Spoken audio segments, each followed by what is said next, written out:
Hello everyone, सभी को नमस्कार जोहार। मैं घनश्याम कुमार आप सभी का पूनम एकेडमी के शिक्षा मंच में आप सभी को स्वागत करते हैं। तो चलिए, आज का जो हम लोग का क्लास है वो झारखंड टेट से रिलेटेड है। यानी कि जो आप झारखंड टेट यानी कि जेटेट का आप एग्ज़ाम दे रहे होंगे, आप अगर झारखंड में शिक्षक बनना चाहते होंगे तो आपको ये कड़ी पहले पार करना पड़ेगा, तभी जाके आप झारखंड में शिक्षक बन सकते हैं। आप 9th तक का टीचर यानी कि पीजीटी टीजीटी टीचर के लिए, अगर आप पीजीटी के लिए भी करना चाहते होंगे तो इसमें ये एसएसटी का क्लास है, जिसमें कि आपको झारखंड टेट के अंतर्गत 50 क्वेश्चन पूछा जाएगा और 10 क्वेश्चन का जो है कंप्यूटर का क्वेश्चन पूछा जाएगा, जिसमें से आपका जो 50 क्वेश्चन है जो हिस्ट्री, ज्योग्राफी और पॉलिटी और इकोनॉमिक्स से पूछा जाएगा। जो आज का हम लोग का जो क्वेश्चन है वो हमारा है हिस्ट्री से रिलेटेड। तो हमारा सबसे पहला क्वेश्चन क्या है, तो चलिए हम लोग चलते हैं क्लास की ओर। तो सबसे पहला क्वेश्चन है, ऋग्वेद में सूक्त का अर्थ क्या है। यानी कि ऋग्वेद में सूक्त का जो अर्थ है वो क्या होता है। तो चलिए इसका हम लोग देखते हैं कि क्या होता है। तो इसका हम लोग होता है अच्छी तरह से बोला गया, यानी कि जो ऋग्वेद में सूक्त जो होता है कोई अगर कुछ प्रवचन दिया है, कुछ बोला है तो उसको बोलेंगे।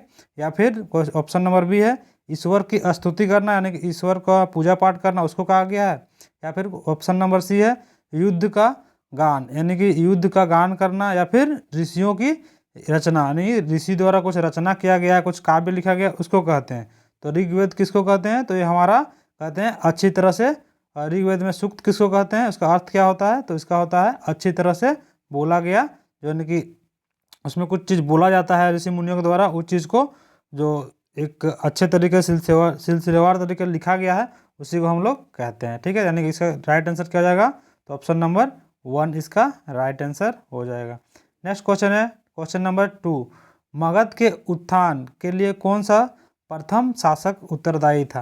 यानी मगध का जो था साम्राज्य, मगध साम्राज्य जो हमारा बहुत बड़ा साम्राज्य था, जिसका जो उत्थान था उसका शुरुआत करने का किसका नाम जाता है, तो हम लोग किसका नाम जाता है, तो ये जाता है बिम्बिसार। किसका जाता है, तो option number B Bimbisara Magadha को शुरुआत किया था, उसका नींव डाला था। जबकि अजात शत्रु कौन था, तो अजात शत्रु उसका बेटा था। कौन था, उसका बेटा था। यानी कि इसका राइट आंसर क्या हो जाएगा, तो ऑप्शन नंबर बी हमारा राइट आंसर हो जाएगा। नेक्स्ट क्वेश्चन है क्वेश्चन नंबर 3, किस स्थान पर गर्त आवास यानी कि जमीन के नीचे घर के साक्ष्य मिले हैं। यानी ऐसा कौन सा जगह है जहाँ के जमीन के नीचे घर के साक्ष्य मिले, यानी कि भूइकिला घर इसको हम लोग बोल सकते हैं। तो हमारा यहाँ जो एक इसका पार्ट है, तो ये हमारा सिंधु घाटी सभ्यता का पार्ट है, जो कि हमारा कहाँ देखने को मिलता है। तो ये हमारा कहाँ मिलता है गर्त आवास, तो ये हमारा देखने को मिलता है बुर्जहोम में। कहाँ पे, तो बुर्जहोम में। तो बुर्जहोम कहाँ है, तो ये हमारा कश्मीर में है। कहाँ पे है, तो हमारा कश्मीर में है। इसमें और हम लोग को क्या देखने को मिलता है, इसमें हम लोग को आदमी के साथ में जानवर को दफनाया हुआ देखना मिलता है, यानी कि उसका हड्डियों के अवशेष मिले हैं।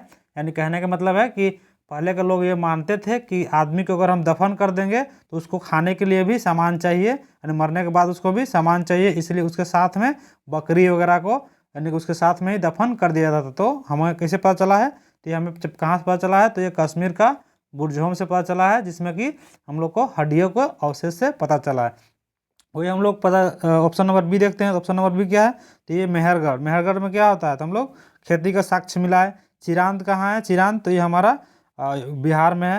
आगे कोल्डिहुआ उत्तर प्रदेश में, जो कि क्या है चावल का साक्ष्य मिला है। ठीक है, इस तरह से आप एक्सप्लेनेशन को भी ध्यान से सुनते जाइए, ताकि आपका कोई भी इस तरीके का क्वेश्चन अगर पूछा जाएगा तो आप उसका आसानी से आप आंसर दे सकते हैं।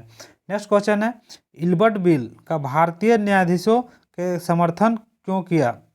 यानी इल्बर्ट बिल जो आया था उसका जो भारतीय न्यायाधीश है उसका समर्थन उन्होंने क्यों किया। तो यही हमारा 4 का ऑप्शन क्वेश्चन है।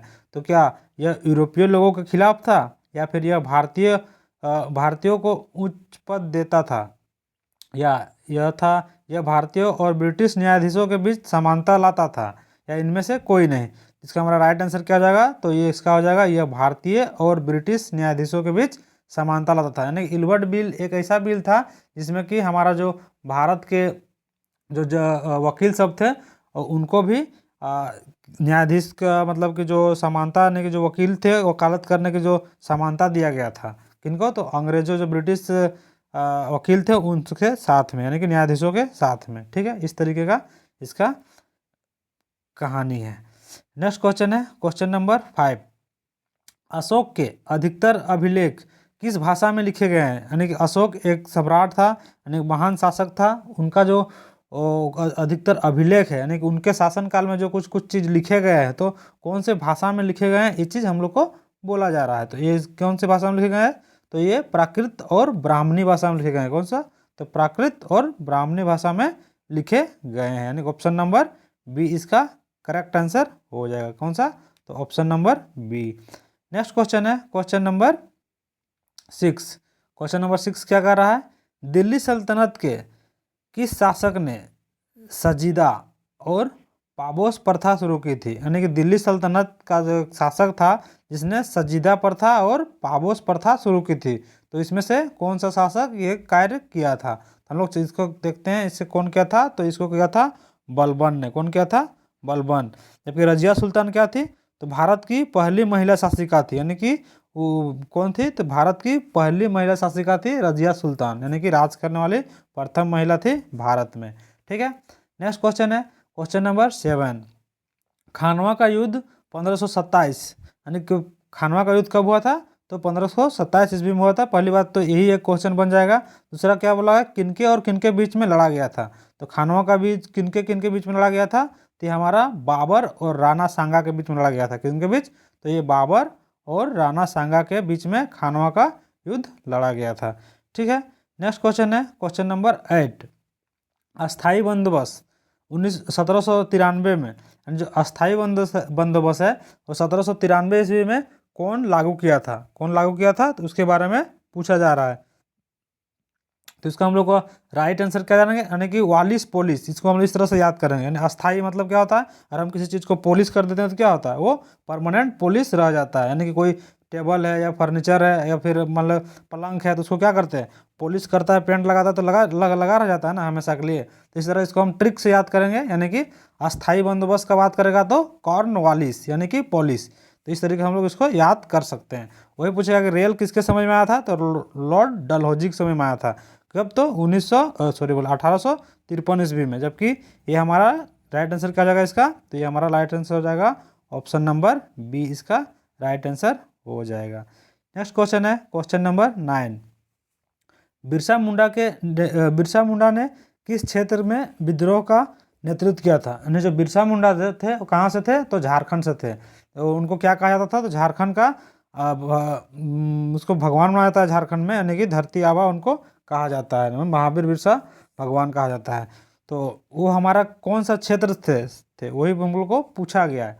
तो कौन सा थे? तो छोटा नागपुर से थे, या फिर संथाल परगना से थे, या फिर बस्तर से, या फिर अवध से थे। तो इसका हमारा करेक्ट आंसर क्या हो जाएगा? तो बिरसा मुंडा का हम लोग जानते हैं ये हमारा छोटा नागपुर से हमारा संबंधित है। तो छोटा नागपुर में भी कहाँ से? तो ये झारखंड का खूंटी से। कहाँ से? खूंटी के उलिहातू नामक गांव से इनका संबंध है। कहाँ से? इनका मृत्यु कहाँ हुआ था? तो रांची का जेल में हुआ था। किस कारण से हुआ था? तो हैजा के कारण से इनको बताया गया था, नहीं मृत्यु हुआ था। कब हुआ था? तो 1900 ईस्वी के आसपास में हुआ था। ठीक है। नेक्स्ट क्वेश्चन है क्वेश्चन नंबर 10। सत्यशोधक समाज की स्थापना किसने की थी? जो सत्यशोधक समाज है उसकी स्थापना किसने की थी? इसका हम लोग का राइट आंसर क्या हो जाएगा? तो हमारा होगा ज्योतिबा राव फुले, यानी कि ज्योतिबा फुले हमारा किसका किया था? तो सत्यशोधक समाज की स्थापना किया था। ठीक है। नेक्स्ट क्वेश्चन है क्वेश्चन नंबर 11 क्या कर रहा है क्वेश्चन नंबर? तो चलिए देखते हैं।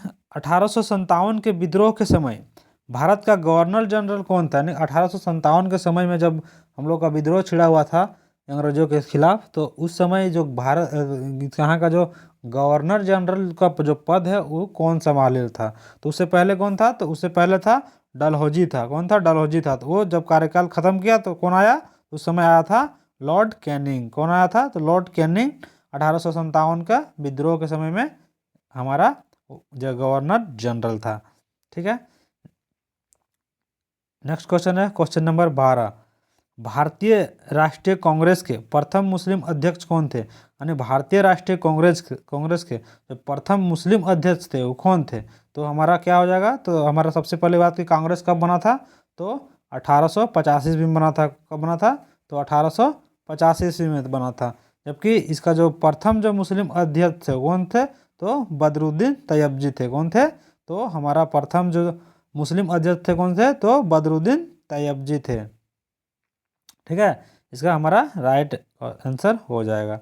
और अबुल कलाम आज़ाद बोलेगा तो हमारा रामगढ़ अधिवेशन जो हुआ था ना, उसका अध्यक्ष कौन थे, तो अबुल कलाम आज़ाद थे। कौन थे, तो अबुल कलाम आज़ाद। नेक्स्ट क्वेश्चन है क्वेश्चन नंबर 13। स्वराज मेरा जन्मसिद्ध अधिकार है, यह नारा किसने दिया था। यानी स्वराज मेरा जन्मसिद्ध अधिकार है, यह नारा कौन जो थे स्वतंत्रता सेनानी दिए थे। तो इसका हमारा राइट आंसर क्या हो जाएगा, तो ऑप्शन नंबर बी, यानी कि बाल गंगाधर तिलक जो थे उन्होंने कहा था कि स्वराज हमारा जन्मसिद्ध अधिकार है, हम इसे लेकर रहेंगे। ये हमारा किसका नारा था, तो बाल गंगाधर तिलक का नारा था। यही हम लोग बाल बाल बाल पाल और उग्रवादी जो बोलते हैं ना, उग्रवादी टाइप का मतलब जो गर्म खून का, उसमें से इन्हीं को हम लोग को जाना जाता है। यानी कि बाल गंगाधर तिलक को, बिपिन चंद्र पाल को, इस तरह से और एक थे उनका, इनको मतलब जाना जाता है थोड़ा गर्म खून का। नरम दल गर्म दल, उसमें से गर्म दल में से ये सब आते थे। और नरम दल में कौन आते थे, तो महात्मा गांधी सब आते थे, जवाहरलाल नेहरू इस लोग। ठीक है, नेक्स्ट क्वेश्चन है क्वेश्चन नंबर 14। गांधी जी ने दांडी मार्च किसके विरोध में किया था। दांडी मार्च जो यात्रा जो शुरू हुआ था 12 मार्च को, तो किसके विरोध में हुआ था। तो ये हमारा कब किसके विरोध में हुआ था, तो 1930 ईस्वी में हुआ था। तो नमक कर के विरोध में हुआ था। किस में हुआ था, तो नमक कर के विरोध में हुआ था। वही बोलेगा कि नील की खेती कब के बात है, तो 1857 के बाद का, यानी 1859 आसपास का बात का है, नील की खेती के बारे में। वही बोलेगा जलियांवाला बाग तो 1919 का। कौन सा, तो 1919 का एक्ट है, जिसमें कि नरसंहार के हम लोग इसको इसे जानते हैं, जिसमें जनरल डायर बहुत सारे निहत्थे लोगों पे गोलियां चला दिया था। ठीक है, इस कारण से ये सब क्वेश्चन भी आपको पूछ सकता है, तो ये सब आप याद रखिएगा। इसका हमारा क्या हो जाएगा right answer, option number B, यानी कि नमक कर में दांडी मार्च यात्रा शुरू किया गया था। नेक्स्ट क्वेश्चन है क्वेश्चन नंबर 15। भक्ति संत कबीर के उपदेश कहाँ संकलित है। यानी कि भक्ति काल का जो संत कबीर है उनके उपदेश कहाँ संकलित है। तो कबीर के उपदेश कहाँ संकलित है, यानी कौन सा ग्रंथ में या तो कौन सा बुक में है, तो वही पूछा जा रहा है। तो हमारा कौन सा हो जाएगा, तो इसका हो जाएगा गुरु ग्रंथ साहिब, या फिर बीजक, या तो फिर पंचवाणी। तो इसमें से किस में है, तो हमारा इसका राइट आंसर हो जाएगा ऑप्शन नंबर डी, यानी कि इसमें से सभी में ये इनका जो उपदेश है वो संकलित है। नेक्स्ट क्वेश्चन है पृथ्वी के सबसे नज़दीक का तारा कौन सा है। यानी जो पृथ्वी हमारा पृथ्वी है उसका जो सबसे नज़दीक का तारा पूछा जा रहा है, कौन सा, तो सबसे नज़दीक का तारा कौन सा है। तो हम लोग जानते हैं कि हमारा पृथ्वी कहाँ है, तो हमारा पृथ्वी सौर मंडल में है। तो सौर मंडल का मुखिया कौन है, सौर मंडल का मुखिया हमारा सूर्य है। तो सूर्य क्या है, सूर्य एक तारा है। तो हमारा राइट आंसर क्या जाएगा, तो ऑप्शन नंबर बी इसका करेक्ट आंसर हो जाएगा। नेक्स्ट क्वेश्चन है क्वेश्चन नंबर 17। 0 डिग्री अक्षांश को किस नाम से जाना जाता है। यानी 0 डिग्री अक्षांश है उसको हम लोग किस नाम से जानते हैं। तो ये पूरा एकदम बेसिक क्वेश्चन है, इसको आप वैसे भी बता सकते हैं। तो 0 डिग्री अक्षांश को किससे नाम जानते हैं, इसको हम लोग विषुवत रेखा के नाम से जानते हैं। क्या, तो विषुवत रेखा। जबकि कर्क रेखा पूछेगा तो 23.5 डिग्री उत्तरी अक्षांश को कर्क रेखा, जबकि 23.5 डिग्री दक्षिणी को मकर रेखा। अभी प्रधान मध्यमान रेखा किसको कहते हैं, तो जो होता है हमारा 0 डिग्री कौन सा देशांतर, उसको हम लोग क्या कहते हैं, तो उसको हम लोग प्रधान मध्यमान रेखा, जिसको हम लोग टाइम जोन कहते हैं। ठीक है, नेक्स्ट क्वेश्चन है सौर मंडल में पृथ्वी का जुड़वा ग्रह किसे कहा जाता है। यानी सौर मंडल में है सौर मंडल में कितने हैं, 8 ग्रह हैं। प्लूटो को निकाल दिया गया है तो अब नहीं आता है उसमें से। तो इसमें से कहा गया है कि पृथ्वी का जुड़वा ग्रह, पृथ्वी की तरह कौन सा ग्रह है। तो हमारा इसका 18 का राइट आंसर हो जाएगा कौन सा ग्रह है, तो पृथ्वी का जुड़वा नहीं, आकार में भी वैसा ही है तो उस तरह से। तो हमारा इसका शुक्र हो जाएगा। कौन सा हो जाएगा, तो हमारा शुक्र ग्रह जो है हमारा पृथ्वी का जुड़वा ग्रह के रूप में जाना जाता है। नेक्स्ट क्वेश्चन है क्वेश्चन नंबर 19। यानी कि 0 डिग्री देशांतर रेखा को किस नाम से जाना जाता है। तो बस उस समय क्या पूछा गया था, तो हम ऑप्शन से इसका डील कर दिए थे। अगर आप अभी एक्सप्लेनेशन अभी अगर आप अच्छा से सुने होंगे तो आप इसका आंसर आसानी के साथ कर सकते हैं। तो क्या मकर रेखा कहा जाता है, तो ये तो 23.5 डिग्री साउथ अक्षांश को कहा जाता है।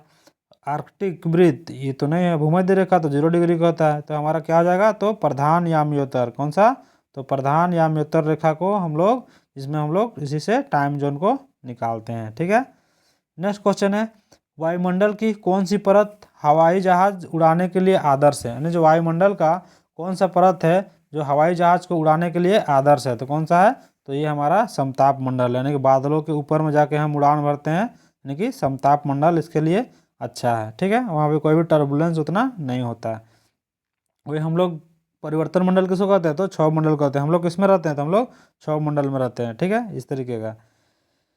नेक्स्ट क्वेश्चन है क्वेश्चन नंबर 21, विश्व का सबसे बड़ा मरुस्थल कौन सा है, यानी विश्व का सबसे बड़ा मरुस्थल पूछा गया है, तो विश्व में सबसे बड़ा मरुस्थल कौन सा है, तो हम लोग जानते हैं कि विश्व का सबसे बड़ा मरुस्थल कौन सा है, तो हमारा सहारा हो जाएगा। क्या, तो हमारा 21 का आंसर हो जाएगा सहारा। वही हम लोग बोलेंगे कि थार मरुस्थल कहाँ है, तो भारत और पाक में थार मरुस्थल है।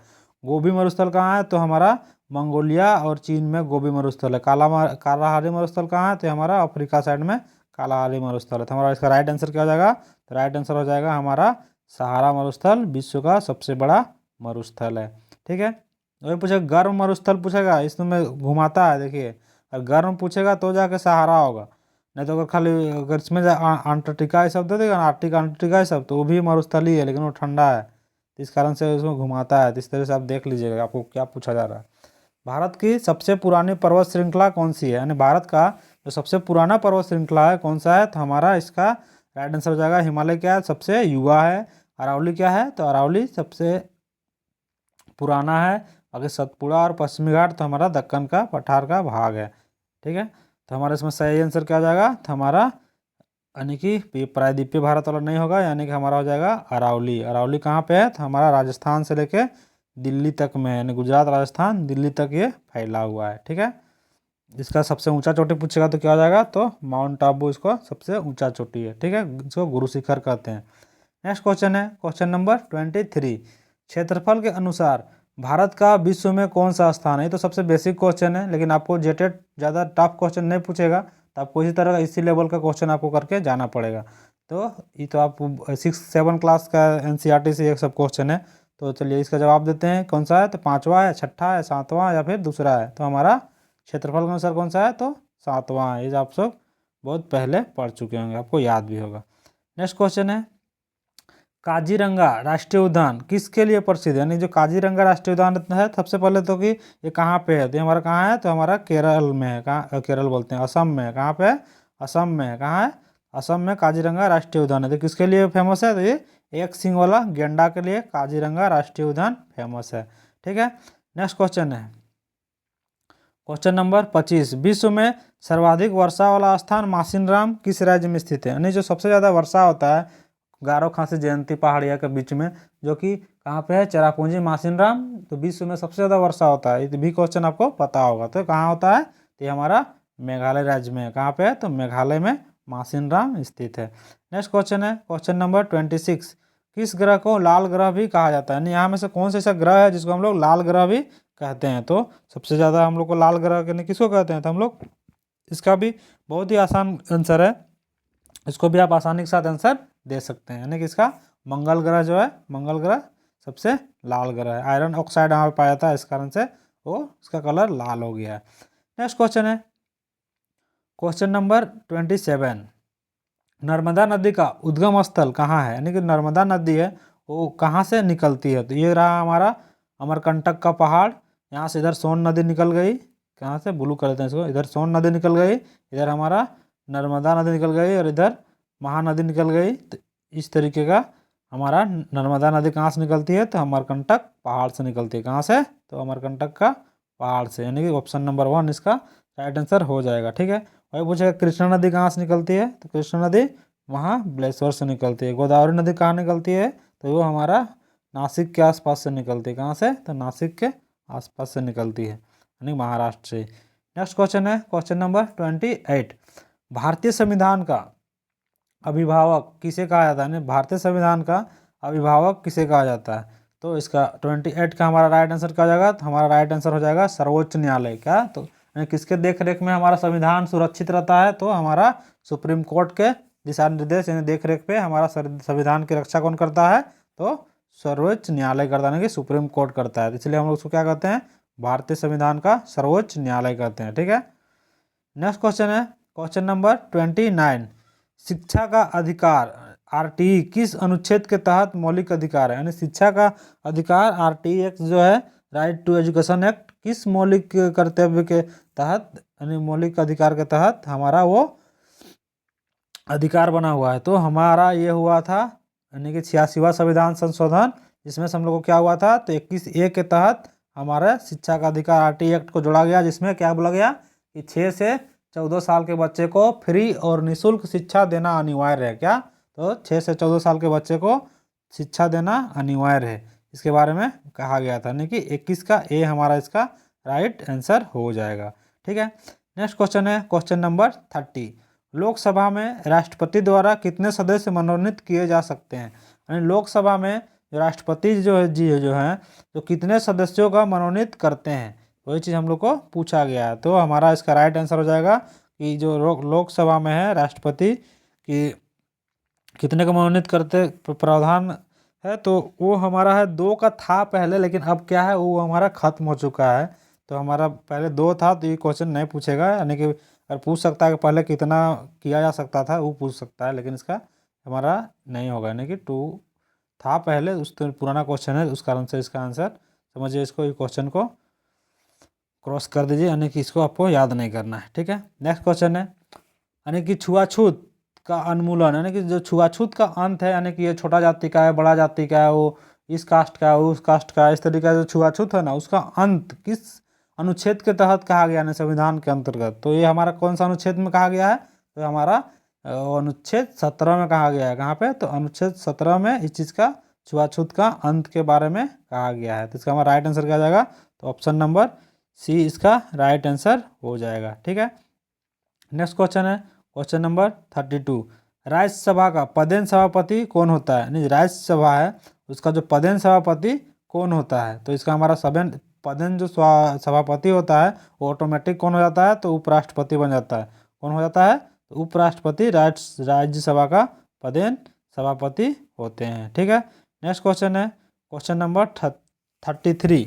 सूचना का अधिकार आरटीई एक्ट अधिनियम कब पारित हुआ था? नहीं, सूचना का अधिकार अधिनियम है जो कब पारित हुआ था, इसके बारे में हम लोग को पूछा जा रहा है। तो इसका हम लोग का राइट आंसर क्या जाएगा? तो सूचना का अधिकार अधिनियम कब पारित हुआ था? तो ये हमारा हुआ था, कब हुआ था? तो 33 का राइट आंसर हो जाएगा ऑप्शन नंबर बी, यानी कि 2005 ईस्वी में सूचना का अधिकार अधिनियम पारित हुआ था। कब हुआ था?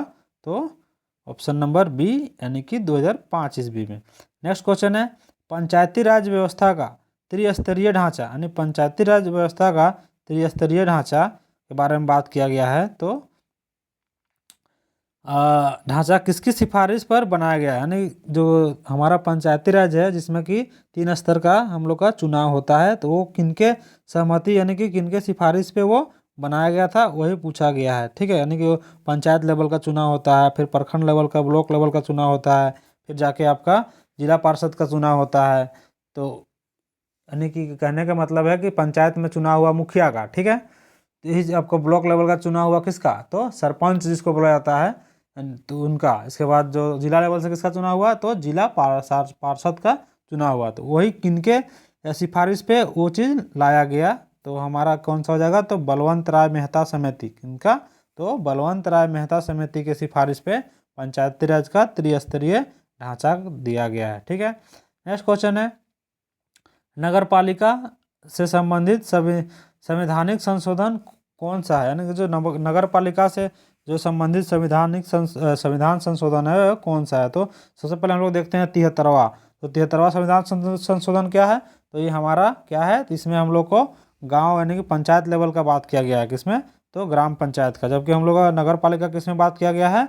तो इसका हमारा राइट आंसर हो जाएगा 74वां संविधान संशोधन। जबकि अगर 42वां संविधान संशोधन को क्या कहा जाता है? इसको हम लोग छोटा संविधान के रूप में जानते हैं, यानी मिनी संविधान कहा जाता है। ठीक है, यानी कि इसका राइट आंसर क्या हो जाएगा, तो ऑप्शन नंबर बी इसका यानी 74वां संविधान संशोधन इसका राइट आंसर हो जाएगा। नेक्स्ट क्वेश्चन है, संविधान सभा में के अस्थाई अध्यक्ष कौन थे, यानी कि जो संविधान सभा जब गठन हुआ था उसमें समय जो अध्यक्ष बनाए जा रहे थे तो अस्थाई कौन थे। तो सबसे पहले हम लोग जानते हैं कि तो 9 जून को जब थी 9 दिसंबर को जब बैठक हुआ था तो उसमें कौन थे, उसमें सच्चिदानंद सिन्हा थे। जबकि अस्थाई तौर पे किनको बनाया गया, तो अस्थाई तौर पे हमारे डॉक्टर राजेंद्र प्रसाद जी को बनाया गया अस्थाई अध्यक्ष। जबकि अस्थाई पूछेगा तो सच्चिदानंद सिन्हा हमारा अस्थाई थे, ठीक है। नेक्स्ट क्वेश्चन है, मौलिक कर्तव्यों को संविधान में कब जोड़ा गया, यानी जो मौलिक कर्तव्य है उसको हमारा संविधान में कब जोड़ा गया था। तो हमारा कब जोड़ा गया था, तो 42वां संविधान संशोधन 1976 को जोड़ा गया था। कब, तो 42वां संविधान संशोधन कब हुआ था, तो 1976 को हुआ था। जबकि 44वां संविधान संशोधन कब हुआ था, तो 1978 को हुआ था। जबकि जोड़ा कब गया था, तो बी ऑप्शन यानी कि 42वां को 1976 को। नेक्स्ट क्वेश्चन है क्वेश्चन नंबर 39, शाहजहां द्वारा दिल्ली के दीवान ए आम के निर्माण का मुख्य उद्देश्य क्या बताना था। यानी कि जो शाहजहां द्वारा दिल्ली के दीवान ए आम के निर्माण का मुख्य उद्देश्य क्या बताना था। जो यानी कि शाहजहां द्वारा एक बनाया गया था दिल्ली दीवान ए आम का निर्माण किया गया था, वो क्या बतलाना चाह रहा था, यानी वो जो निर्माण करवाया था उसके जरिए वो क्या बतलाना चाहता था, वही चीज़ हम लोग को पूछा गया था। हम लोग को क्या बतलाना चाहता था, तो क्या वो ताजमहल की सुंदरता दिखाना चाहता था, तो नहीं। तो क्या वो अपराध कम करना चाहता था, तो ये भी नहीं। क्या वो सांस्कृतिक गौरव बढ़ाना चाहता था, तो ये भी नहीं था। वह क्या चाहता था, तो राजा का न्याय उच्च और निम्न के साथ सामान्य व्यवहार करेगा। यानी कि जो राजा जो है वो जो न्याय व्यवस्था जो वो स्थापित किया था, वो चाहे तो निम्न वर्ग का हो या फिर उच्च वर्ग का हो, सो सबके साथ सामान्य बर्ताव करेगा। वही चीज़ वो इसका इस कारण से इसका मुख्य उद्देश्य था, ठीक है। नेक्स्ट क्वेश्चन है क्वेश्चन नंबर 40, कुषाण वंश का अंतिम शासक कौन था, यानी जो कुषाण वंश है उसका अंतिम शासक कौन था। तो हम लोग चलिए जानते हैं कुषाण वंश का अंतिम शासक कौन था, तो ये था वासुदेव। कौन थे, तो ये हमारा वासुदेव थे। तो चलिए आज का हम लोग का 40 क्वेश्चन का सेट था। तो हम लोग का जेटेट में कितना पूछा जाता है, तो जेटेट में पूछा जाता है हम लोग का 50 क्वेश्चन पूछा जाता है। कितना, तो 50 क्वेश्चन पूछा जाता है। तो आज हम लोग क्या किया, ज्योग्राफी कवर किए, हिस्ट्री कवर किए और पॉलिटी कवर किए, ठीक है। तो हमारे 3 सब्जेक्ट जो इसके अंतर्गत जो पूछा जा रहा है, हिस्ट्री, ज्योग्राफी और पॉलिटी, तो हम लोग आज तीनों का मिक्स क्वेश्चन था। तो जो आप लोगों को इसमें से 50 क्वेश्चन पूछा जाएगा, तो आगे अगला जब भी इसका सेशन आएगा तो उस समय आपको 50 क्वेश्चन का प्रैक्टिस सेट के साथ में कराया जाएगा। तो कैसा लगा आप लोगों को क्लास, झारखंड जेटेट स्पेशल के लिए था। तो अगर आप झारखंड टेट का तैयारी करते होंगे तो आप अपने तैयारी में इस क्वेश्चनों को जो एक्सप्लेनेशन है जिनको आप अच्छे तरीके से अपने कॉपी में जो चीज़ आपको नहीं आता है वो नोट डाउन कीजिएगा, रिवाइज कीजिएगा, ताकि तभी जाके आपका टेट एग्ज़ाम क्लियर हो सकता है और आप झारखंड में शिक्षक बनने के लिए उम्मीदवार बन सकते हैं, यानी कि आपका फॉर्म फिलअप करने के लिए आगे दिन में एलिजिबल हो सकते हैं। तो आप लगे रहिए, अच्छे से तैयारी कीजिए ताकि आप एक सरकारी शिक्षक जल्दी बन सकें। तो चलिए आज का क्लास यहीं पे एंड करते हैं, फिर मिलते हैं एक नए क्लास के साथ। तभी के लिए बाय बाय, जय हिंद, वंदे मातरम।